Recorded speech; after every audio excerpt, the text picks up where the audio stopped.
Hi, guys. Welcome to Own Your Essence, the podcast where healing meets empowerment.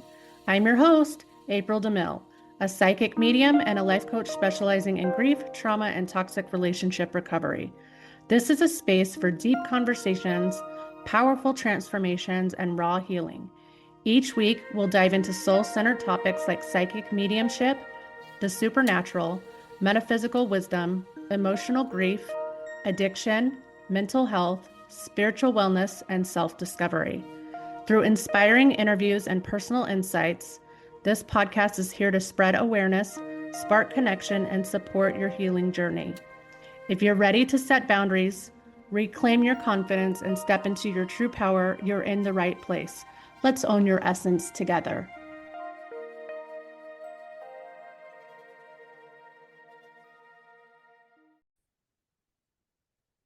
Hey guys, welcome back to another episode of Own Your Essence podcast, where we get to have deep transformational conversations with some of our favorite people. I am your host, April DeMille, and today we are going to be joined by a lovely lady named Jacki Fleniken. And Jacki went from bartender to alcohol freedom coach. So I'm very excited to talk to her because I love talking about sobriety.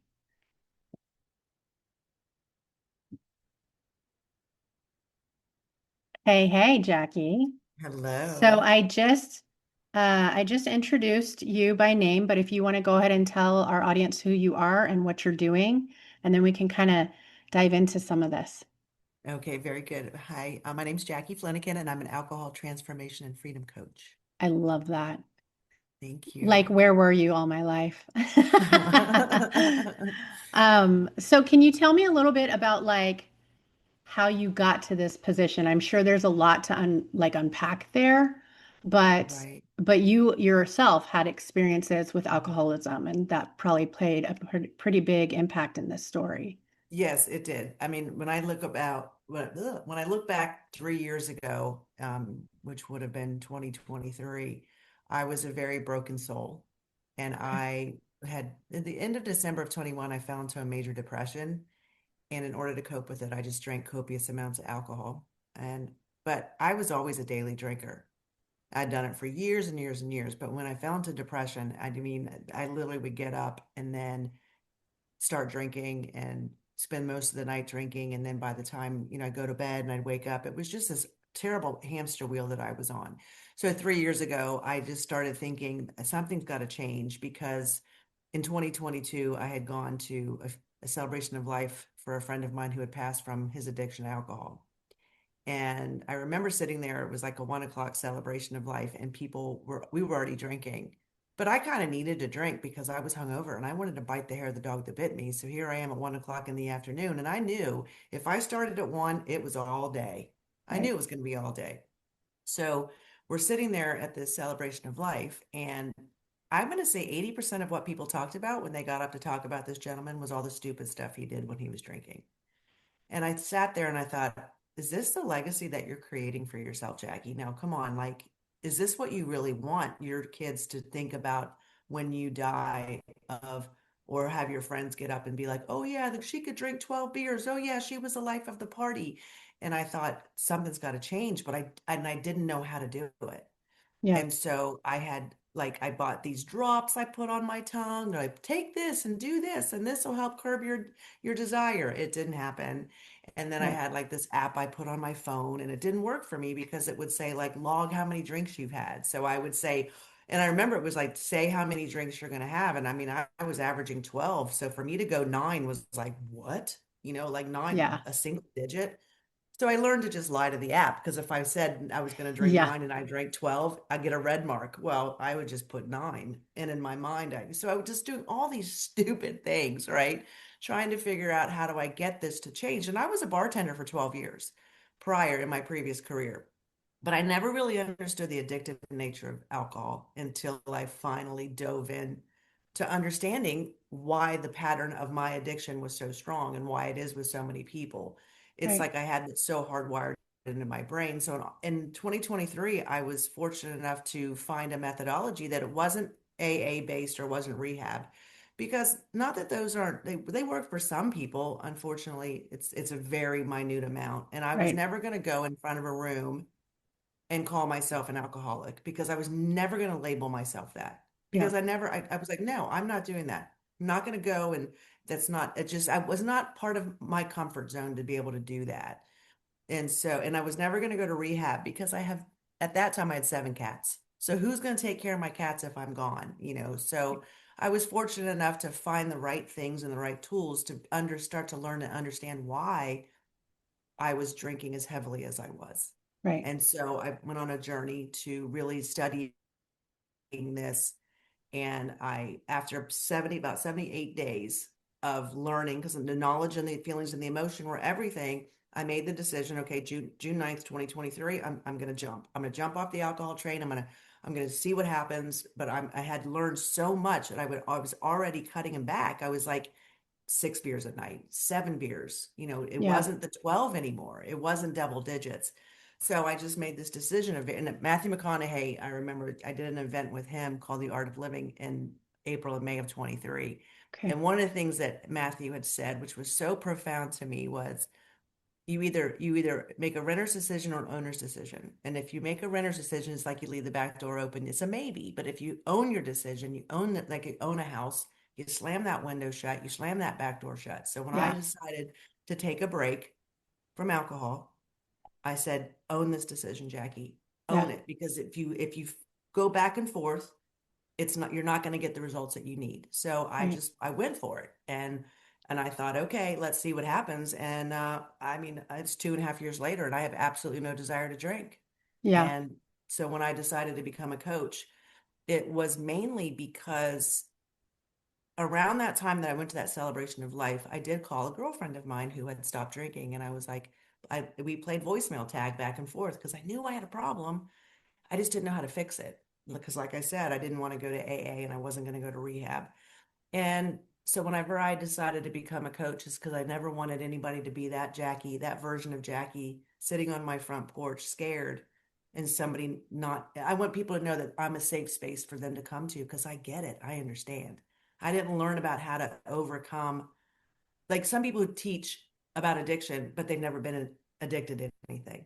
I get it. I Yes, understand. exactly. I Yeah. get it. And so I use this same methodology in March of 2024 I'm already about what 9 months alcohol free.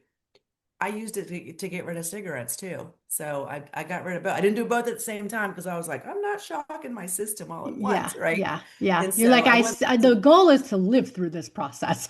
Right, exactly, Yeah. exactly. So as I started to realize, because what I was focusing on and what I was so thankful is how is it really making me feel? Hmm. And I made videos of myself while I was drinking. I did a lot of different things to really understand why I was so, it was so hardwired into my brain, and it is for everybody. I wasn't Yeah. alone too. I thought those 3 a.m. wake up calls when you wake up, you're dehydrated.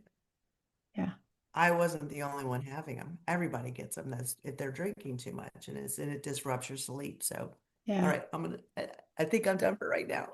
So What do you want to know? when you talk about um there was a science, like a methodology that you Mhm. kind of discovered. Can you talk more about that, what that process looks like? Because I do have questions about, Yeah. like you did touch base on AA, and I was going to ask you your thoughts about that, but I also think that AA does not work for everybody, and I've done it. I've done AA, I've been to rehab, Mhm. I had done those things, and they did work for me for a time.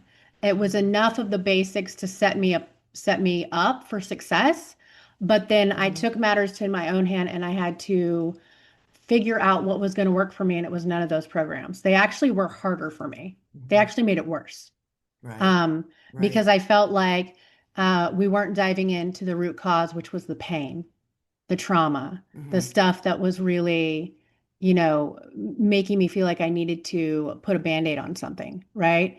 Mhm. And then when I would go to meetings, one of the things on like the very first steps of, the 12 steps is admitting that there's something more powerful than you. And I had a problem with that Mhm. because whether Mhm. people think addiction, um, you know, a lot of people think addiction is more powerful than you, but that's not true. I know that I am an all-powerful being, and there is nothing more powerful than me, and nothing has control of me, right? And so that's when I started having problems. No, I'm giving my power away to this shit, and it's not real. So I had a really hard time identifying with that step. Um, and so again, I got the basics, I got what I needed from it, and it set me on my own path of self-discovery. And I've been sober from drug use. I'm just going to say I didn't have an alcohol problem. I didn't like Mm-hmm. alcohol ever. So I never had a drinking problem, but I had a drug problem. But I was raised by an Mm-hmm. alcoholic and a drug dealer and a drug doer. And I've been sober Mm-hmm. since 2012, by my own process as well. Mm-hmm. So Right. that's why I want to know more about your process because there are, like you said, AA isn't for everybody. Rehab isn't for Mm-hmm. everybody. Rehab, sometimes people have kids, cats, whatever you're talking about, dogs, what there's things, jobs, whatever that you can't just like bounce out and go do those things. I was lucky enough to have a little extra help during that time and I was able to do that, but that does again, it doesn't, it's not a fix for everyone. Mm-mm. Yeah. No. Yeah. So what I was able to dive into and what really exposed me is the fact of number one, I wasn't alone. See, I thought, oh my God, there's something wrong with me.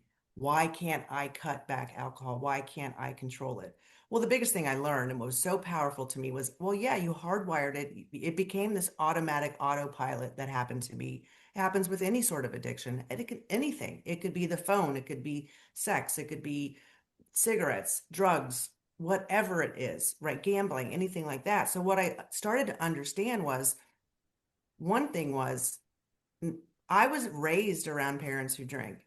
Not a lot. My dad wasn't a big drinker early on. He was a newspaper publisher, but he always had his 2 drinks at night. So I was modeling the behavior of my dad. My Yeah. sisters were drinkers in high school.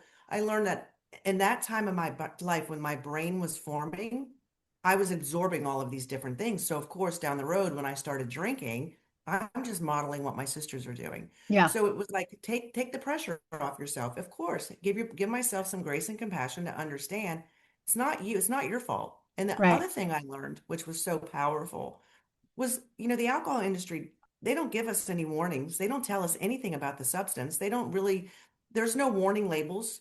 They don't talk about short-term or long-term side effects. You kind of know the short term might be, oh, you might be hungover, you might throw up. But where's the long-term side effects listed about, I thought I had irritable bowel syndrome. I call it alcohol bowel syndrome because as soon as Yeah. I stopped drinking, I went from being running to the toilet to being constipated. Sorry, I'm going to be a little bit out there. I'm Yeah. going to be Yeah. No, truthful it's with you real. guys These are real. because there's It's so many real. things that I did not know. I didn't know. I had rosacea really bad, and it was based upon the drinking. My eyes were bloodshot. I know my liver has completely regenerated. My stomach, I used to gag all the time, I would gag.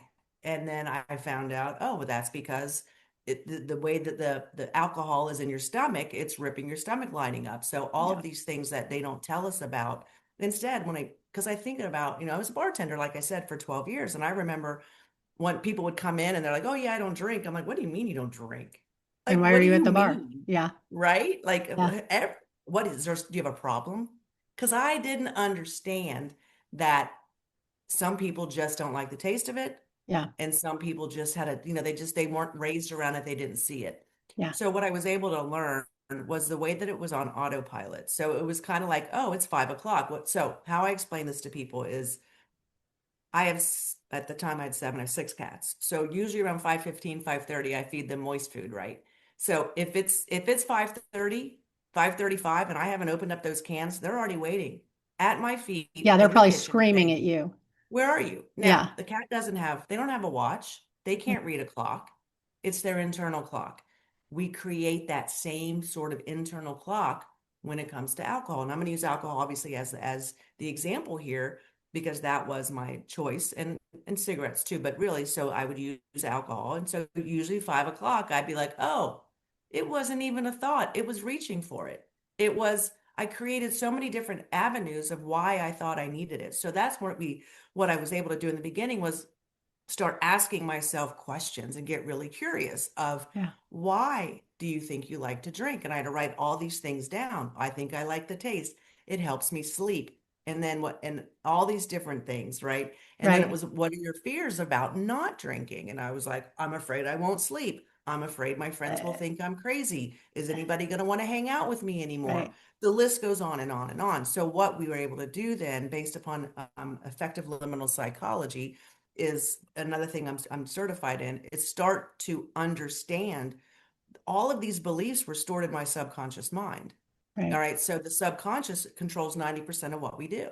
So I'm doing all these different things because whenever I felt, let's say, oh, I'm going to go to a party, I'm going to pregame at my house, my subconscious stored that in a little file over Right. here. So here it is. It's a Friday night. I'm getting ready to go out. And my subconscious says, go grab that beer first because you usually have a beer or two at home before you head to that party. Yeah. So effective liminal psychology is this in a nutshell. You have your conscious mind and then you have your subconscious mind. The space in between it is a liminal space. Right. So what we do, once we can bring those thoughts that we start to think about, like as I write that list, I was able to consciously think about each one and then start making the change in the liminal spaces, which is where the magic happens. So I started to rewire these beliefs that I had. Yeah. Like, is it really true Like the that my friend stories that you were telling yourself. stories and I was creating and all that Yeah. stuff? So, and then it's just, it was such a, I mean, it was 2.5 years ago as I jumped off that train, but I'll never forget how handcuffed I was to alcohol, Oh, how much yeah. it takes, and I get it. Anybody who's listening who might be struggling with their addiction to alcohol, I totally understand. And you're asking Hmm. yourself, why can't I cut it back? Because you have this filing cabinet of information stored in your brain that we have to rewire it for you. Yeah. And it has to be this, we're going to break it down. And how I explain it to people is this: if you have this, feel like alcohol is a big part of your life, you've just built this huge tree over here and you've got this strong foundation. What I have to do is start chopping down the limbs. I mean, the limbs are going to be the beliefs that you've created. And and that's your context of the stories that are attached to those beliefs. So we got to keep cutting those stories off, keep cutting those limbs off. And as I'm building you another tree, we're going to start watering that tree and cut the other one down. Unfortunately, it doesn't happen in a day. Yeah. It's No, like it takes time, it takes work, but it I'm living does. proof it's worth it. It's worth it. Totally. Yeah. Totally Well, worth and it. I'm with you. I'm living proof that being sober is worth it too. Different drug of choice for sure. But like Correct. addiction's addiction. Like you said, gambling, sex, it doesn't matter. The fact is, these are coping mechanisms that we have used as band-aids Mhm. for much bigger problems, right? Right. And Yep. so I'm going to ask you what's your thought process because you did say it is a process. It takes a lot of patience. Mhm. You have to give yourself a lot of grace. But when it comes to people being like, oh, I'm just going to cut it off cold turkey, and with alcohol, that can be a very blurred line and kind of dangerous. So, what would you say to somebody that has that thought? Okay, so I have a lot of different thoughts, but let me figure out which one I want to go to first. Okay, Okay, so when you focus on behavior only and say, I'm just going to stop this, that's called spontaneous sobriety with whatever it might be. So it depends on how heavy of a drinker somebody is. Yeah, you have to be worried about the withdrawal symptoms. Pay right. attention to, I would talk to your doctor. I'm not a doctor, but I would talk to your doctor if you want to just kind of cut it cold turkey. I weaned mine down. I did Hmm. not take anything to help with that. I simply went from 12, 13, whatever I was doing and just watched that weaning. It worked for me, doesn't mean it'll work for you. But I would say to you is this: when you focus on behavior, then you have to instill what we call willpower. And willpower is finite. So if you're focusing and you're just saying, I'm not going to drink today, I'm not going to drink today, I'm not going to drink today, and you don't really understand why it is that you're calling for that glass of wine at 5 o'clock or that beer or that, mixed drink, and you're focusing on willpower, you make so many decisions during the day that you get home, let's say at 5 or 6 o'clock, you've had a rough day at work, you get home, you might have kids, you might have a dog, or I might have gotten home and my cat might have made a mess on the floor and I'm just so stressed and I just go because I'm saying I'm focusing on the behavior. I'm going to give in. I'm going to Right. go, which one do I'm done. I'm going to have a beer. It's not a big deal. It's kind of like So white knuckling what that white means. knuckling it. And it Yeah. doesn't, that's why most people, if you focus on the behavior first, Yeah. that's why most of them will end up going back to drinking or whatever it is that they're doing. So Yeah. that's where with the methodology that I teach and that I did, it was all about the knowledge and the emotion and the feelings. And once I learned what I've learned about what alcohol was doing to my body, how it's related now to 7 different types of cancers. Just there's so much information that I give in those first 9 to 12 weeks that by the time they decide to take a break, then we do the behavior Yeah. as Yeah. I've rewired their thoughts and beliefs around why they feel that they need it. I mean, when we really think about this, when you think about it, I talked about it kind of a little bit a minute ago, you know, the alcohol industry, the only thing they say is drink responsibly. And I want all of you to Which think there's about that. no such thing. I just have to say that. It isn't. There's That's what no I was going such to thing. say. I want you guys to sit there and anybody who's listening, sit there and think. If you have ever had a drop of alcohol, as soon as you drink, it affects your brain. Well, So it's how poison. can You're you be putting poison responsible? in your body. Yeah. Right. But it affects your brain. You get kind of lightheaded and loopy loo. No, I know. I'd be like, trust me, I know. Yeah. So they think they can get away with just saying drink responsibly, and then when you look at the way that it's marketed to us, Right. I'd like anyone to tell me what ad they have ever seen where they show somebody throwing up after they drank or showed somebody, I mean, unless it was Mothers Against Drunk Drivers, but we're talking about the alcohol industry here.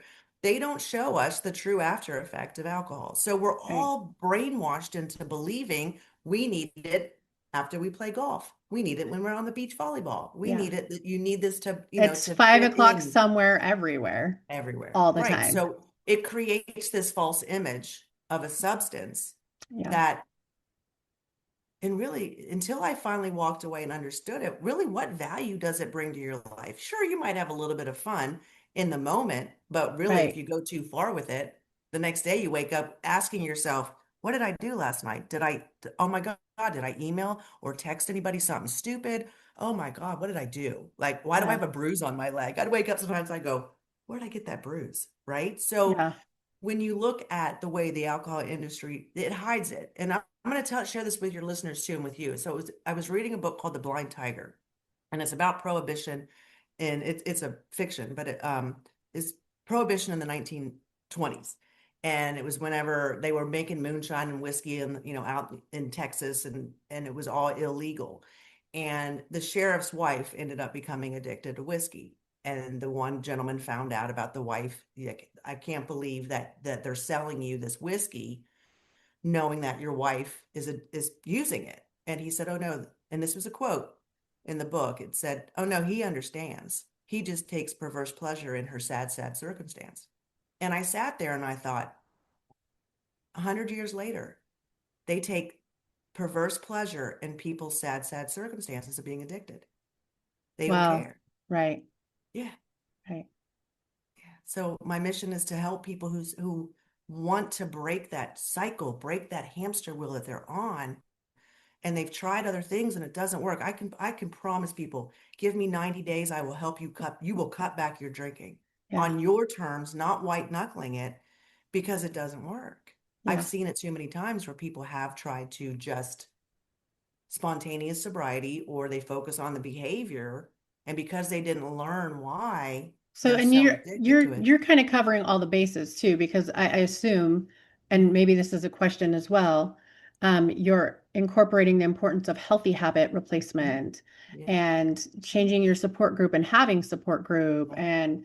And I know that there is a in between phase when you're changing those Mhm. playgrounds that can be really, really lonely, Right. really, really sad.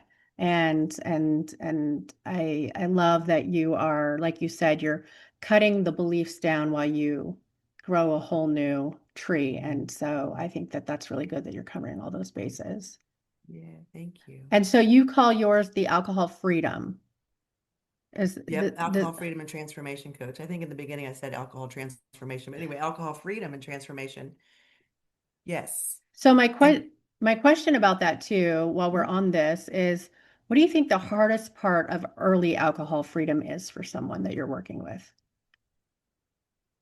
I think it's one of those of really breaking that habit and that routine of, okay, well, it's 4 o'clock, it's 5 o'clock. Why am I Yeah. thinking about this still? Because it's still you're still not in alignment. So what happens in that situation, I tell them, subconsciously it's still running in the subconscious mind. You consciously don't want it. It's just back here, the gears are still they're just still turning. So Yeah. we got to keep working on that. I want you to start questioning when you feel that urge, when you feel that craving, when you feel that, hear that voice coming in, because there's that voice loves you. That voice that says, go ahead and have a drink. It recognized that when you drank, you felt better. You got this fake dopamine hit.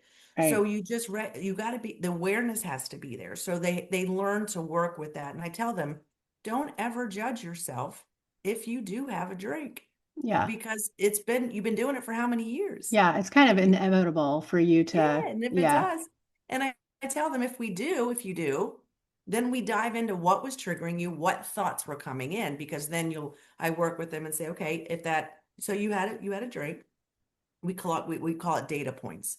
We don't say shame, we don't shame them at all. We don't say relapse. It's nothing like that. It's not a slip up. You collected some data. What did you learn? Right. And one of my clients, she I had love that said, you do that because it is information. It's like yeah, it's all you're we're collecting. just collecting information Yeah. and how to do this different. That's it. Right, right. Yeah. So one of my clients had the husband had gone out of town and had a couple drinks. And we, as the conversation went on, what we uncovered was she went to the liquor store because he was definitely like, he didn't want her drinking and all that. And so she said it was the one thing I could control. Yeah. I could drive myself to get the tequila or the wine or whatever she wanted to drink. And I said, okay, great. But let me ask you a question. Were you really in control? She went, oh, no, I wasn't. I actually gave control to the tequila. I said, yes, but it's powerful because we're learning now. Then I said, okay, now I've got to work with you on how to talk to your husband, like how the two of you could communicate better, so you don't feel like he's controlling you. So Right. that was her escape, right? Yeah. So that probably the biggest thing is them looking at me thinking, but why did you, how come you can do it? How come you haven't had a drink? You were able to do it and I haven't. And I'm like, because comparison is the thief of joy. Stop comparing yourself to me or anybody else. Right. Your We are journey is going all to on be our own different. journey. Yeah. We're all on our own journey. Well, there's different, the reason why comparison can be so detrimental, it can also be inspiring, right? Hmm. But it can be so detrimental is because people aren't thinking about all the different factors and variables Right. for us each as an individual, Hmm. So some people have more pressure, some people have less, some people are better wired to handle pressure Hmm. and vice versa. So Yeah. yeah, crazy. So, Yeah. what would you say your most one of the most unexpected benefits was from being alcohol free? Like for you, and you can talk on your on your clients too, but like one of the most unexpected ones, like I would have never even saw that coming. Oh, freedom. And this is where I could easily tear up. It's like I tell people it's not about becoming sober. It's about becoming truly free. Free to make your own choices, free to make the decision, do you want alcohol in your life or not? I kept two Michelob Ultras in my beer fridge for 18 months. And I did it so I could kind of, shoot the bird at it and I could prove myself that I'm stronger than it. But God, there's so many things that I It's never kind of expect. like a It, blanket, it, right? Like a it's little, just, yeah. I mean, the gift I gave myself, I think the biggest one was it was probably about 6 months into my journey after I stopped drinking. And I love empowering songs. I have an empowering songs playlist. I mean, every day I would listen to it because I was feeding my brain what I needed to feed my brain to get my power back. Like I love what you said earlier about higher power. It's not about a higher power outside of yourself. It's finding that higher power back within yourself that you have muddled down. yeah, And so I lost my sovereign self. And so I remember sitting there in my kitchen and Greatest Love of All by Whitney Houston came on this on my as a suggestion on Spotify to add to my empowering songs playlist, and I started crying because I finally loved myself again, because it was yeah, about I found the love in me again. yeah, And by being able to find the love in me again, I got my confidence back. right. So it was like I'll never forget this. It was my birthday in October of 2024, and my girlfriend was playing and her band was playing, and I had no plans. And I packed a bag, I put soda water in there, and I put an NA beer in there, and it was a 30-minute drive out to the country, and I drove to go hear her band play. by myself. I knew there would be people there, but I would have never done this if I was still drinking. Two reasons. The drive was too far, and I'd be drunk by the time it was done. But I went out there with of take care of yourself because nobody else can go do it. Go have fun. Go Go have dance. This fun. is your favorite Yeah. band. And Yeah. I did. And the most amazing thing happened. I met the most amazing man that night. He's the love of my life. And had I not gone and stepped out of my comfort zone and had the confidence in myself again, I wouldn't have walked into this place and met him.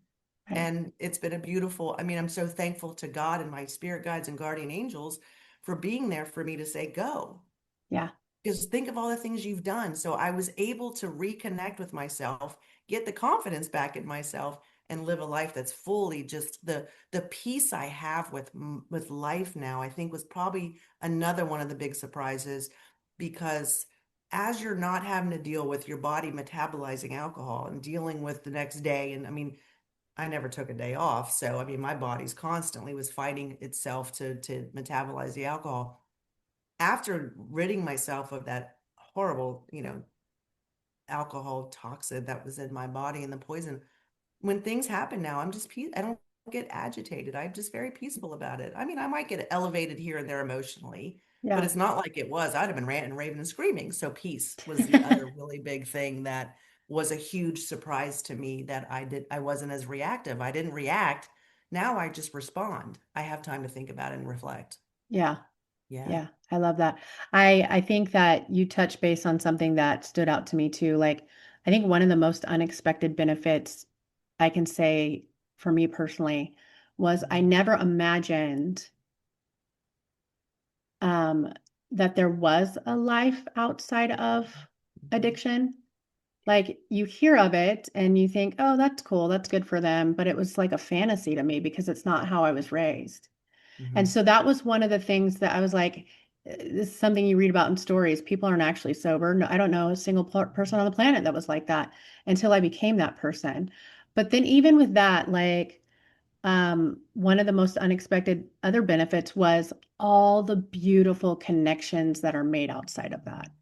I never thought in a million years I'd be here where I am right now with all the other amazing sober people in my Mhm. life. And I still Mhm. have people that aren't always sober, but that Right. doesn't mean they're not wonderful people. Like it doesn't like it changed so much Mhm. about my daily life and the long term and my health and everything. And there's just, I guess there's such a big list of unexpected benefits, but Right. the types of connections I made, that one really stood out to me. Right. Yeah. 100%. And I like to tell people it's not about what you're losing, it's about what you're going to gain. Oh, You don't totally. even realize what you're going to gain until Yeah. you experience it. And I think one of the things I've learned too, April, is, I hung out with a lot of a lot of the people I used to hang out with. I mean, they were customers of when I was a bartender. Yeah. So, I mean, obviously we drank a lot together. And I maybe some of the people I hung out with them a little bit more than I probably would have. I mean, I don't really hang out with them as much anymore because maybe I needed the beer to be able to tolerate them, but they're Well, also drinking yeah. heavily. So it's like they're not their true authentic self. And that's what I've been able to love is Right. right just to have in-depth conversations where there's nothing it's just us. It's just me and you right now, right? It's Yeah. nothing's coming into our brain that's making us be all woo woo or this or Right. that or drunk or whatever it might be. It's like we get to be authentically ourselves, and I love it. Well, and I think that's part of the reason why I even struggle with like, so like my boyfriend and I, like we recently went to his company party for Christmas, and I was like, ugh, such a bummer. Like it was fun to be with him, but like, in Texas, everybody drinks everywhere, and Mm-hmm. it's really disappointing. And so it's like every occasion there's alcohol all over the place. And for me, I really struggle to be in those environments because I have nothing in common with anybody there. Right, I'm like, yeah, this is just not my vibe. So for me, I'm like boring, get me out of here. right. Like I'm like, And this is boring. I can handle about 30 minutes and I'm done. right. And that's the cool thing. We can just check out and go, hey, we Yeah. made our appearance. It was fun for a little while. All right, let's Yeah. go, honey. Said our All right. hellos. Bye-bye. Yeah. Right. Yeah, Exactly. Let's go do exactly. what we want to do and not watch all these people get drunk. Yeah, I don't love that. But, and part of it is because I'm such a healer and an empath anyway, and I don't like seeing the Mhm. suffering because I know Right. what's coming with it. you know? And so that's the part where I have to go, this is their journey, and I have to Mhm. just know that mine looks different and be at Mhm. peace with that. Um, Yeah. you also did touch base on your history of bartending. I don't want to talk Yeah. about that for a minute because I also bartended. Oh, Um, wow. I also was a bartender at a point in my life. What was funny about that was I was a sober bartender. So here's what's interesting. It was right before I went to rehab. Well, when was this actually? Trying to remember when this was. It was a while ago. Um, so I'm trying to remember what year it was, but I remember I bartended for like, I don't know, it was like a few months. Um, and there were two locations that I bartended at. And the funny thing was, is I was a sober bartender, and and it was easier for me to bartend because um, I worked nights when my kids could be at home, caring for themselves. They were a Mhm. little bit older, all the things. So that was kind of one of the things I did at that time.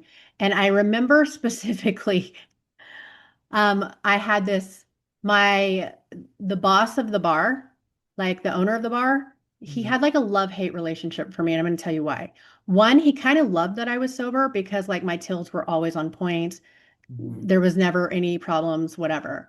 And the other bartenders didn't have that. They were either Mhm. stealing or too drunk to count, or there was something always Mhm. amiss, right? So he did love that.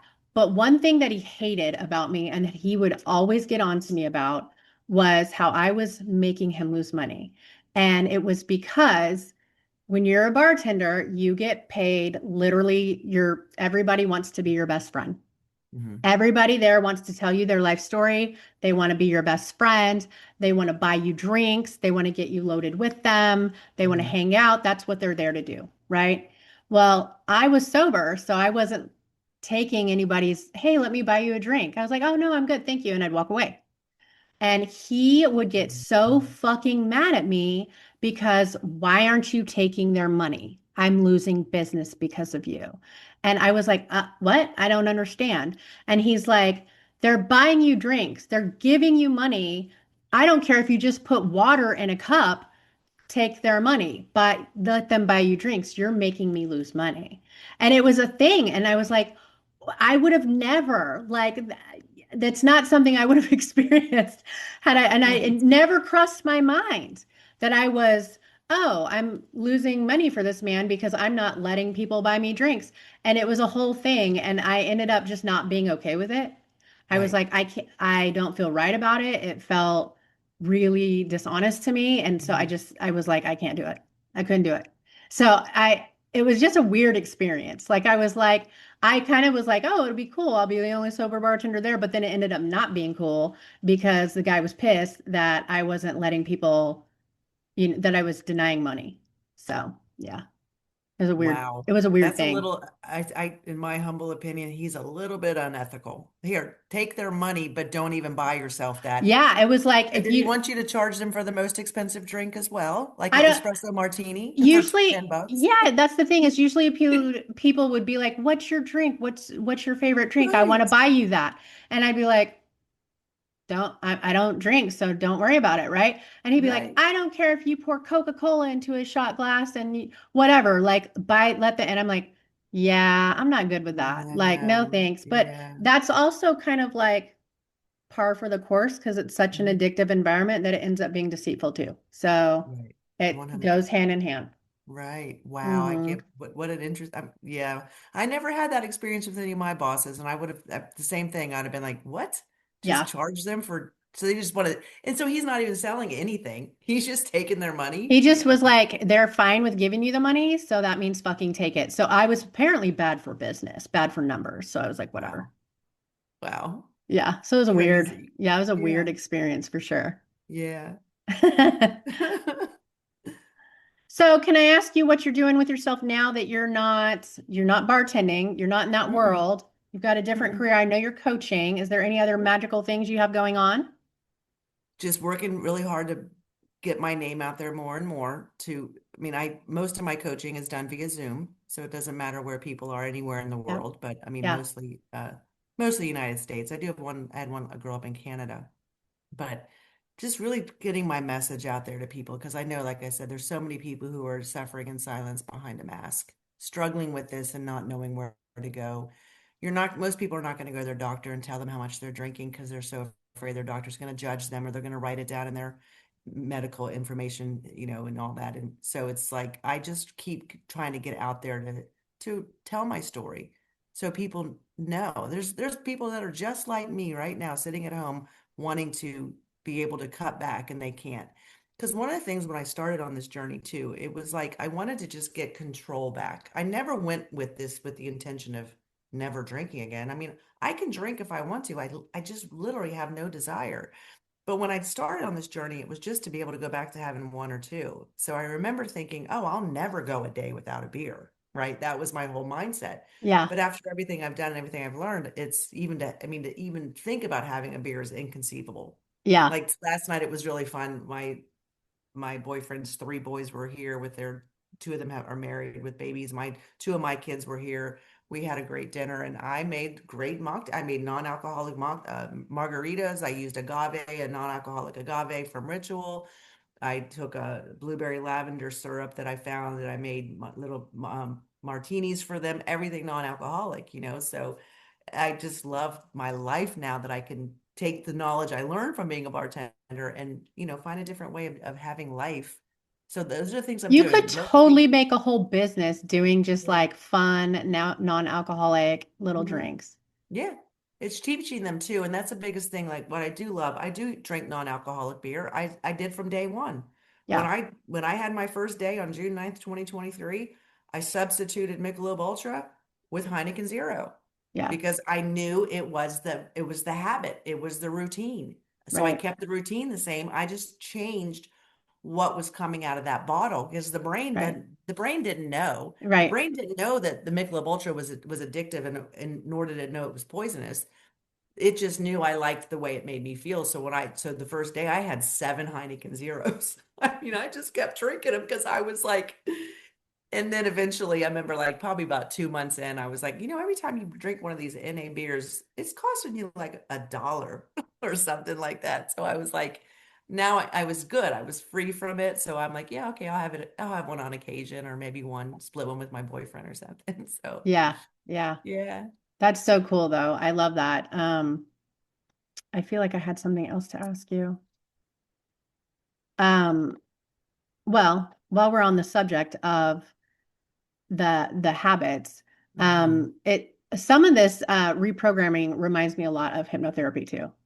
Hmm. So I think that's pretty neat. I Hmm. think that hypnotherapy does a lot of, reprogramming of language and things like that, and rewiring, Hmm. the brain, the pathways for, habits like smoking and things. Right.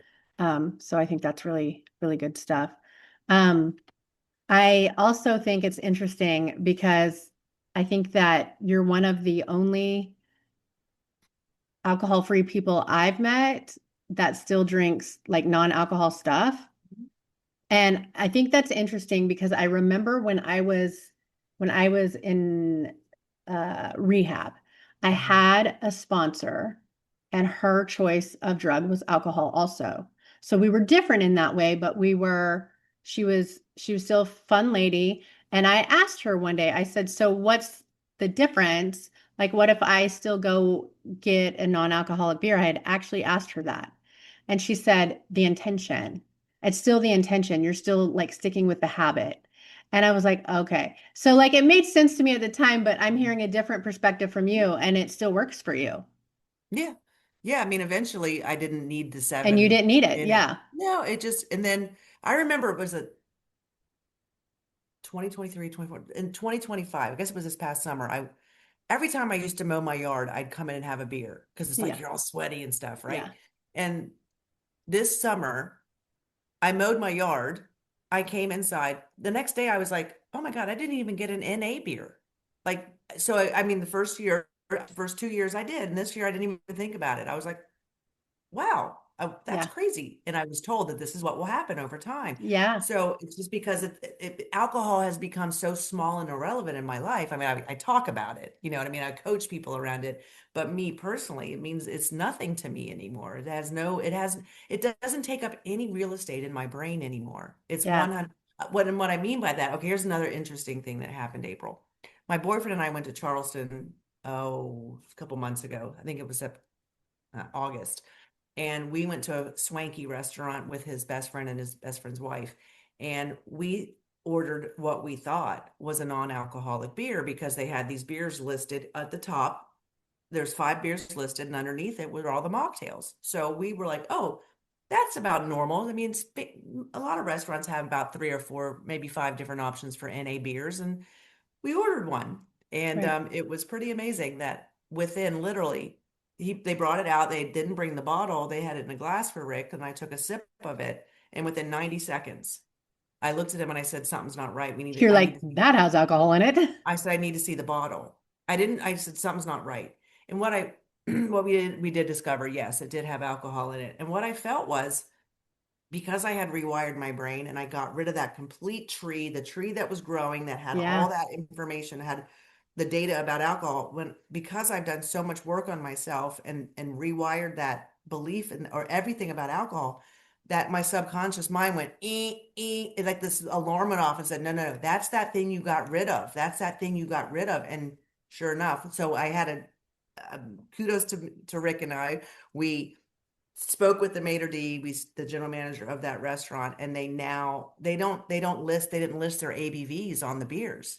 And I Okay. said, we were under the premise and the understanding that that was your non-alcoholic page, and they added an NA beer onto their beer list after what happened to me. So kudos, we got it. At least I got this Yeah. restaurant to understand you can't, number one, don't mix, Yeah. don't Don't put your do that. mocktails underneath it and then beer above it. But at least now they have an NA beer, so I can at least, Charleston, people in Charleston, if you're listening, you go to this fancy restaurant and see it. I was the one that You're realized that they weren't welcome, doing. Charleston. Right, exactly. Yeah. Yeah. No, that's actually good. But you're right. Like you'd done so much work that your body was like, hey, alert, something's Right. fucking amiss here. Yeah. Yeah, Yeah. my boyfriend goes, "Well, why didn't I taste it? Why didn't I realize there was alcohol in it?" And I said, "Well, honey, because you were not a professional drinker like I was. You didn't Oh, do all this work that he drank 1 beer a week. He took him 3 months to drink what I drank in a day, right? So, yeah. I mean, I said, "Of course you didn't. Your brain, you didn't have to detox your body the way I did, Right. Yeah. as you know I, what that's like." yeah. And I do because like I will say that, um, I being sober as long as I have, I think the first little hump to get through is, rewiring, habit changes, friend changes, Mhm. environment changes, all those things. And then with that, like you said, comes boundaries and confidence and empowerment, all these things. Right. It just naturally falls in line with the process. Mhm. Um, but I'm also in a place where I can't even imagine annihilating my body like that now. It's never a thought in my mind. It goes from I'm actively trying to be sober to, oh, now this is just my lifestyle. Right. I'm so sober that I'm not sober, Right. right? So it's Mhm. like if that even makes sense at all. Like, yeah. So I get it. it's definitely a thing. Yeah, I get it. Yeah. 100%. Now it's just like not like you said, it's just my nature and my Mhm. lifestyle. So it's never even a thought. Yeah. That I is definitely freedom. Yeah, it's freedom. It's freedom to Yeah. choose. It's freedom to do what you want. And and I look at people, I know you said something earlier about, you go to these events and all these other people are drinking and the empaths in us and stuff like that we know what I know what it's going to look like tomorrow when they wake up. And Yeah. the biggest thing, a lot of people just don't know yet. They don't understand what the Yeah. impact it's having on them. And I think the other thing that really I want people to know you don't have to call yourself an alcoholic. And I do think that that has deterred people from seeking help because Well, they don't that's want to have to. actually, sorry, that's actually a good point because I remember going to some AA meetings, AA, NA, I don't even know. Like there was meetings, right? And the one Mhm. closest to me was more of a small town AA meeting, and they were a little more open to me just because it was a smaller town. But I was never an alcoholic. I never Mhm. had. that. I was a drug addict, but Mm-hmm. alcohol, I didn't give a fuck about alcohol. It was not something Right. that even was a thought in my mind. Um, so a lot of times they would require me to introduce myself as an alcoholic in those meetings, even though I wasn't at all. Like that's kind of how they organize their meetings sometimes. And I still thought, I mean, whatever. But those were some of the things that I didn't align with in that organization. And even going to the meetings, I will say they did help in the beginning. Just trying to understand the step work and the importance of some of that and community. I could understand having, the sponsor, all those things, right? That's great. But you do expand way beyond that. And some of us do it really fast. Mm-hmm. And so it only worked for me for like a month or two. And I was already like, nope, this isn't working because I would go to the meetings. And again, I think just my psychic medium, like empathy, just that part that I absorb, other people's sufferings and things because that's Mm-hmm. information in my body. So I understand what they're going through. That's how it works for me. Right. So, I would walk into a meeting and I could see what people were doing even before the meeting. I could see their pain the night before. I could see their suffering. And that alone overloaded me so much that I was like, I can't go to these meetings. Not because I didn't feel like I would get community or anything else out of it. It was because I couldn't get past, I was so sensitive in my own healing process Mm-hmm. that I couldn't get past that part. And I didn't have enough regulation to have the right boundaries and framework in place to know where I stopped and where they began in my own psychic medium like evolution, right? Right. So in that Right. place, I was so like uh, overwhelmed Mm-hmm. by all the data I was getting and absorbing that it actually triggered me Mm. to stay fucked up. I was like, now I want to go get fucked up because this actually upset me more. So Right. that's why I Right. say it really isn't the thing for everybody because Mm-mm. that I was so sensitive to that piece of it that made it harder for me to stay sober. I mean, I Right. did, but like that was what was triggering more than anything else I was doing. Right. And so I had decided very early in my process to not never go to meetings again, and I didn't. I never did Mm-hmm. again. Mm-hmm. Yeah. Good for you. So, Right. yeah. And you're a success. You found Right. your way, right? And Yeah. that is, I mean, I do hear you 10% is about what they say that is successful with AA. And for those people who've done it, that's great. But Right. I want people to know that there is another way that's not, you don't Yeah. have to label yourself because I do feel like labels are not, they're not empowering. They're No, not they can be empowering very at all. disempowering. And Yeah. it's also, there's no shame. I mean, if you have, if like we talked about, if you do by chance have something to drink after 6 months of maybe not drinking, there's no shame. I don't shame you. Unfortunately, from what I hear, if you're in that program, they say, well, you're back to day one. No, we don't do that. We Right. say you're still, I'll change it to, okay, let's look at the percentage you are now. You're still 99.5% Yeah. since you made that decision to have your first day, your day one. Like you only have one day one with me. That's it. Right. From there on out, if you decide to have a drink or by chance it just happens, now we might look at it as a percentage. I'm not taking you back to day one because most There's people no then if they have, right. You've right, already you've got to go evolved back. so much past day one anyway, even if you do have Yeah, that drink or you right. do have that moment where you go, well, this is a choice I'm making today. Again, it's just information. Exactly. Exactly. Yeah, and I remember before I got sober, there were I think there was at least a year or two before that I had tried to get sober before, and I did. I had months of sobriety at a time, and then I would have a massive um, fight with my very abusive husband back then, Mhm. and that would trigger me, and then I would do drugs just to reconnect with him and all the things. Not saying that that I'm not accountable for my triggers, but like I didn't know how to Right. handle those triggers at the time. That was my coping, and so it would be something like that, and I would fall back into it. But after a while, you eventually you just you don't have to ever go back. Right. 100%. Yeah. Yeah. It's a beautiful process. It is. And like we said, it's not a flip of a switch. If it was, Mm. it's just not. You have to plant the seeds and you have to just keep watering them. And I tell people, even if it's just a millimeter shift every day, just one tiny millimeter shift.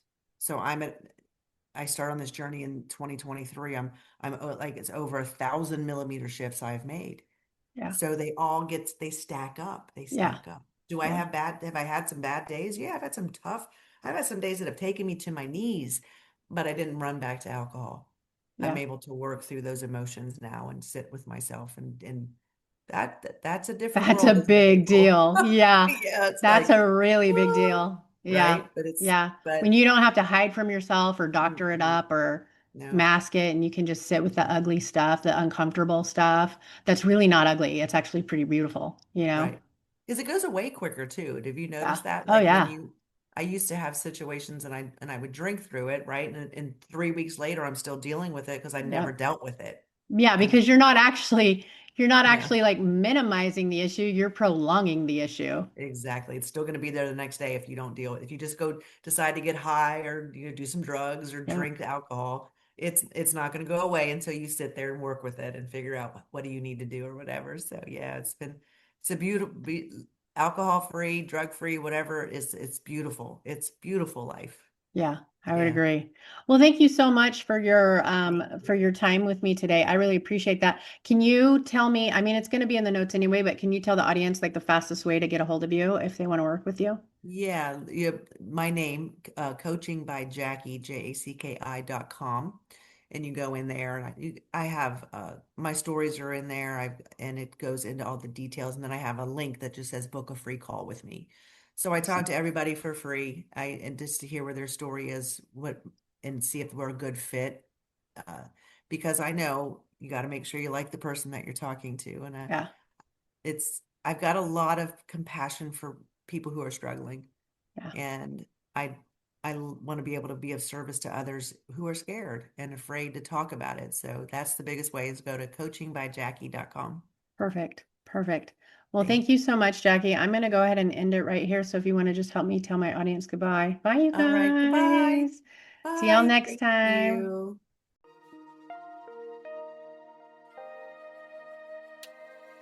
Thank you for joining Own Your Essence. I am beyond grateful to our guests for sharing their wisdom and to you, our listeners, for being part of this journey toward healing and empowerment. If today's conversation resonated with you, please feel free to subscribe, leave a review, and share this space with others who might need it. If you have questions, topic ideas, want to be a guest, or would like to work with me privately, send an email. I'd love to hear from you.